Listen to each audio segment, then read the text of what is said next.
안녕하세요, 푸드비서입니다.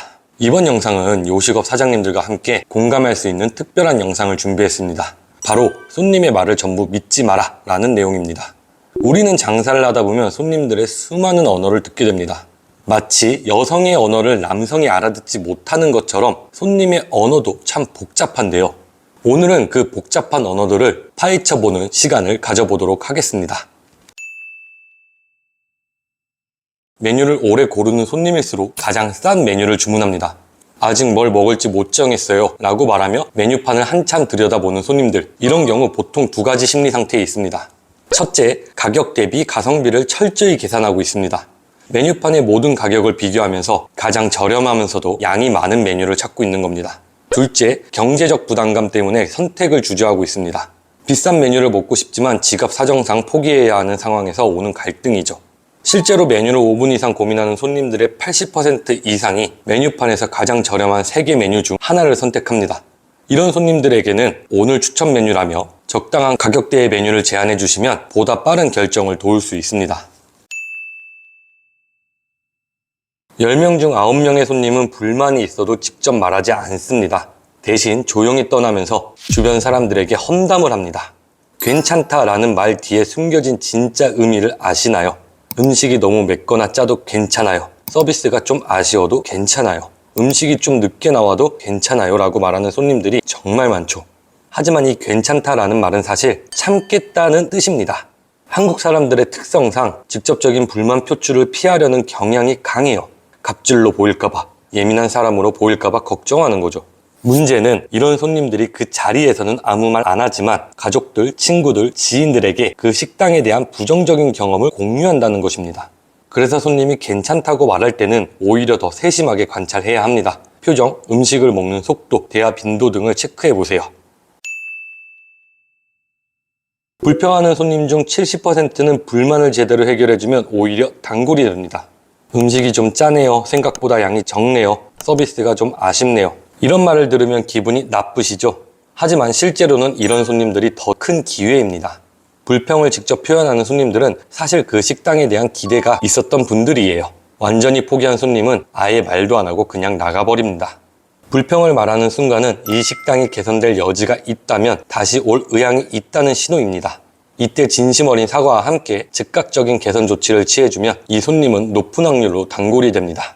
왜냐하면 자신의 의견을 들어주고 개선해준 식당에 대한 특별한 애착을 갖게 되거든요. 내 말을 들어준 식당이라는 인식이 강한 충성도로 이어집니다. 지나치게 칭찬하는 손님 중 50%는 다시 오지 않습니다. 와, 정말 맛있어요. 여기 진짜 최고네요. 완전 대박이에요. 이런 과도한 칭찬을 들으면 기분이 좋으시겠지만 사실 이 중 절반은 사교적 거짓말일 가능성이 높습니다. 한국 문화에서는 맛없다고 직접 말하기가 어렵습니다. 특히 사장님이 직접 어떠세요? 라고 물어보면 더욱 그렇죠. 그래서 실제로는 별로였지만 맛있다고 말하는 경우가 많습니다. 진짜 만족한 손님과 사교적 거짓말을 하는 손님을 구분하는 방법이 있어요. 진짜 만족한 손님은 구체적인 칭찬을 합니다. 이 양념이 정말 맛있네요. 와, 반찬 중에서 멸치볶음이 진짜 맛있었어요. 이런 식인 거죠. 반면 과도하게 일반적인 칭찬만 하는 손님은 그냥 예의상 하는 말일 가능성이 높습니다.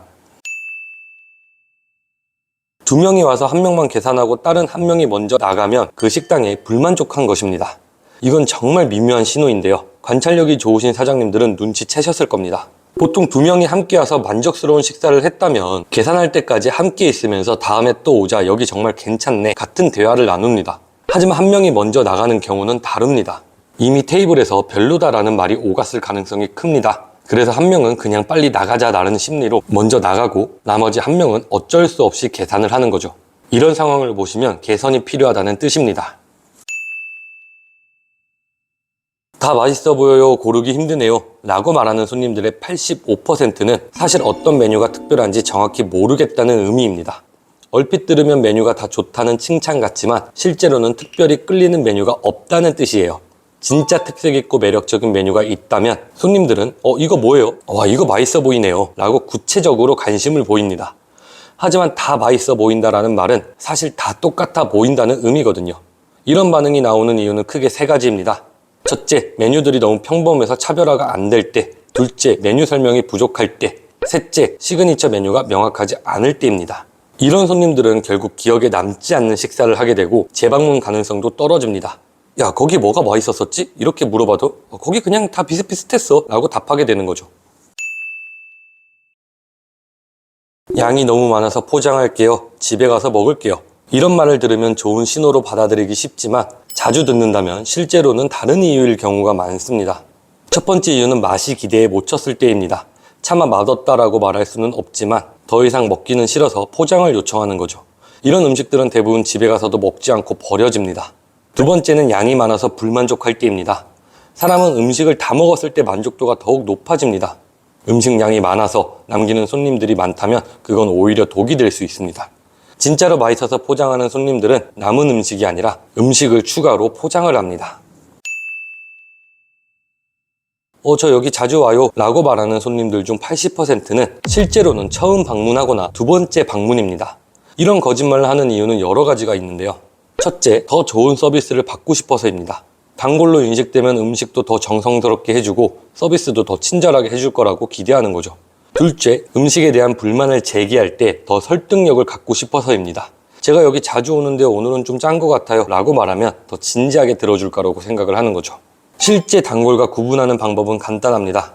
진짜 단골은 메뉴를 보지 않고 주문하거나 직원들과 개인적인 대화를 나눕니다. 그리고 평소처럼 해주세요라고 말하죠. 계산서 한번 확인해 주시겠어요? 라고 말하는 손님들은 이미 그 식당을 의심하기 시작한 상태입니다. 물론 정말로 계산 실수가 있을 수도 있지만 대부분의 경우는 다른 심리가 작용합니다. 첫째, 음식값에 대한 불만입니다. 이 정도 음식에 이 가격이? 라는 생각이 들면서 혹시 계산이 잘못됐나 의심하게 되는 거죠. 둘째, 전반적인 만족도가 낮을 때 나타나는 현상입니다.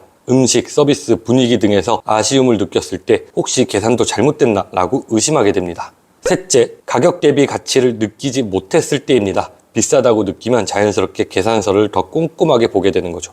이런 손님들에게는 계산서를 친절하게 설명해 주면서 다음에 또 오세요 보다는 오늘 음식이나 서비스는 좀 어떠셨나요? 라고 물어보는 게 좋습니다. 거기서 불만이 있다면 듣고 개선할 기회로 만드는 거죠. 다음에 또 올게요 라고 말하는 손님들 중 90%는 실제로 다시 오지 않습니다. 이건 가장 흔한 사교적 거짓말 중 하나인데요. 한국 사람들은 작별 인사를 할 때 부정적인 말을 하기를 매우 꺼려합니다. 다시는 안 올 것 같아요 라고 솔직하게 말할 수는 없으니까 예의상 다음에 또 올게요 라고 말하는 거죠. 실제로 재방문 의사가 있는 손님들은 다르게 표현합니다. 다음 주에 회식 있는데 또 올게요. 내일 모레 부모님 생신인데 예약이 가능한가요? 혹시 제가 오늘 이 메뉴를 먹었는데 저 메뉴도 오늘 메뉴처럼 맛있나요? 이런 것처럼 구체적인 계획이나 질문을 합니다. 그리고 우리 현실적으로 보면 친한 친구한테 다음에 또 보자라고 안 하는 것과 동일합니다. 친한 친구라면 당연히 다음에 볼 거기 때문에 그냥 간단한 인사 정도만 하는 거죠. 단순히 다음에 또 올게요 라고만 말하는 경우는 오늘은 그냥 이렇게 마무리하자라는 의미로 받아들이시는 게 정확합니다. 자, 여러분, 오늘은 손님들의 언어를 한번 파헤쳐 봤는데요. 참 어렵죠? 물론 100% 정확한 건 아니지만 실제로 이렇게 손님들의 언어는 여성의 언어처럼 복잡한 경우가 많습니다. 이미 장사를 오래 해보신 사장님들이라면 공감되는 내용도 많으셨을 텐데요. 이번 영상은 그저 사장님들과 공감을 나누며 스트레스를 푸는 그런 시간을 갖고 싶었습니다.